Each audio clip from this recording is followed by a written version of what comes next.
नमस्कार दोस्तों। भारत के सामने सबसे गंभीर चुनौती कौन सा देश है जो प्रस्तुत कर रहा है? क्या ये देश पाकिस्तान है? शायद नहीं। पाकिस्तान तो पिछले कई वर्षों से किसी भी गंभीर चुनौती को प्रस्तुत करने में कभी कामयाब नहीं हो पाया है। मुझे लगता है कि भारत के सामने जो सबसे गंभीर चुनौती आज के समय में देश प्रस्तुत कर रहा है, जो भारत की सुरक्षा, इसकी एकता, जो सबसे तगड़ी चुनौती जो देश प्रस्तुत कर रहा है, मुझे लग रहा है कि वह देश चाइना है। अभी हाल ही में हम लोगों ने अखबारों में कई दिनों तक खबरें चलती रहीं और हम लोगों ने उसे पढ़ा कि किस तरीके से श्रीलंका का हम्बनटोटा बंदरगाह, श्रीलंका ने चाइना से कर्ज लिया इस हम्बनटोटा बंदरगाह का विकास करने के लिए। विकास करने का मकसद ये था कि कोलंबो बंदरगाह से बोझ को कम किया जा सके। हम्बनटोटा बंदरगाह का विकास हुआ, लेकिन श्रीलंका के सामने अचानक एक समस्या ये आ गई कि कोविड के चलते उसकी आर्थिक स्थिति चरमरा गई। और जब उसकी आर्थिक स्थिति चरमरा गई तो उसने जो चाइना से लोन लिया हुआ था, वह उस लोन को वापस करने में सक्षम नहीं हो पाया। उसकी जो किस्तें उसको समय से देनी थी, वह नहीं दे सका। जब नहीं दे सका तो चीन ने उसके ऊपर दबाव बनाया कि तब आप ये बंदरगाह हमें 99 साल की लीज पर दे दीजिए। यद्यपि भारत ने उस समय भी प्रयास किया कि किसी भी तरीके से श्रीलंका यह लीज चाइना को न दे, लेकिन श्रीलंका ने चाइना को 99 साल की लीज पर यह बंदरगाह दे दिया। अब जब चाइना को यह बंदरगाह 99 साल की लीज पर मिल गया, तो हाल ही में चाइना ने अपना एक युद्धपोत, उसको कई अलग अलग नाम दिए जा रहे हैं, कोई उसको जो है जासूसी पोत बता रहा है, कोई उसको युद्ध पोत बता रहा है, चाइना उसको एक साइंटिफिक रिसर्च का पोत बता रहा है, अलग अलग नाम उसको दिए जा रहे हैं।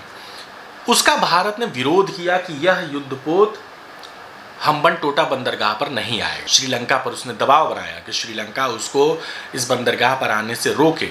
श्रीलंका ने अपना एक इनिशिएटिव लेते हुए उसको रास्ते में ही रुकवा दिया, लेकिन चाइना ने फिर श्रीलंका पर दबाव बनाया और श्रीलंका ने उस युद्धपोत को अपने यहाँ आने की अनुमति प्रदान कर दी। अब सवाल उठता है कि क्या आप कल्पना कर सकते हैं कि रूस या चाइना मैक्सिको में किसी पोर्ट को ऐसे ले ले और अमेरिका उस पोर्ट को जो है मैक्सिको को अलाउ कर दे कि हाँ ठीक है, आप रूस को और चीन को आप दे दीजिए। ये एक बहुत बड़ा सवाल है और चाइना आए दिन हमारे सामने इस तरह की गंभीर चुनौतियां प्रस्तुत कर रहा है। जॉर्ज फर्नांडीज जब देश के रक्षा मंत्री थे, उन्होंने चाइना को भारत का नंबर 1 दुश्मन बताया था और बिल्कुल सही बताया था।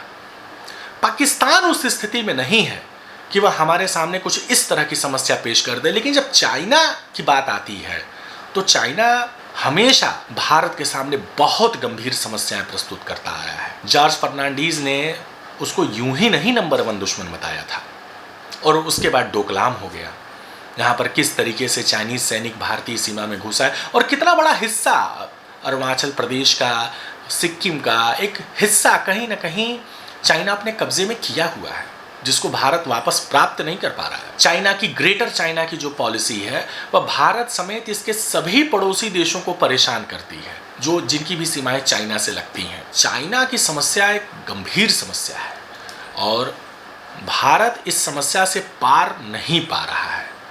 चाइना आए दिन किसी न किसी तरीके से, कभी म्यांमार के माध्यम से, कभी श्रीलंका के माध्यम से, कभी नेपाल के माध्यम से, पाकिस्तान तो एक तरफ है ही, भारत को घेरने की रणनीति पर काम कर रहा है और अपनी इस रणनीति पर वह दिन प्रतिदिन सफलता की ओर बढ़ रहा है। भारत उस तरीके से चाइना का माकूल जवाब नहीं दे पा रहा है। हमारी पॉलिटिक्स में हमारे नेता लोग पाकिस्तान का नाम अक्सर लेते हैं, पाकिस्तान के खिलाफ बातें करके वोट बैंक, वोट प्राप्त करने की भी कोशिशें करते हैं, लेकिन वे गलती से भी अपनी जुबान से चाइना का नाम नहीं लेते हैं, क्योंकि जानते हैं कि चाइना का नाम लेने पर फ़ायदा कम, नुकसान ज़्यादा हो जाएगा।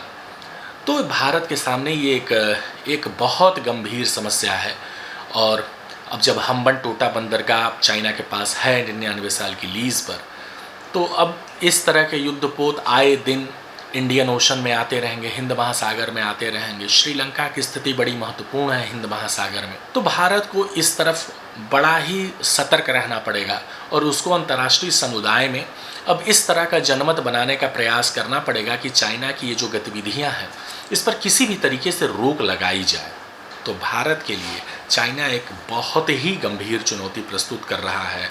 और दुर्भाग्य से न हमारी मीडिया और न हमारे नेता इस गंभीर चुनौती के प्रति अपना कर्तव्य दिखाने की स्थिति में नहीं है।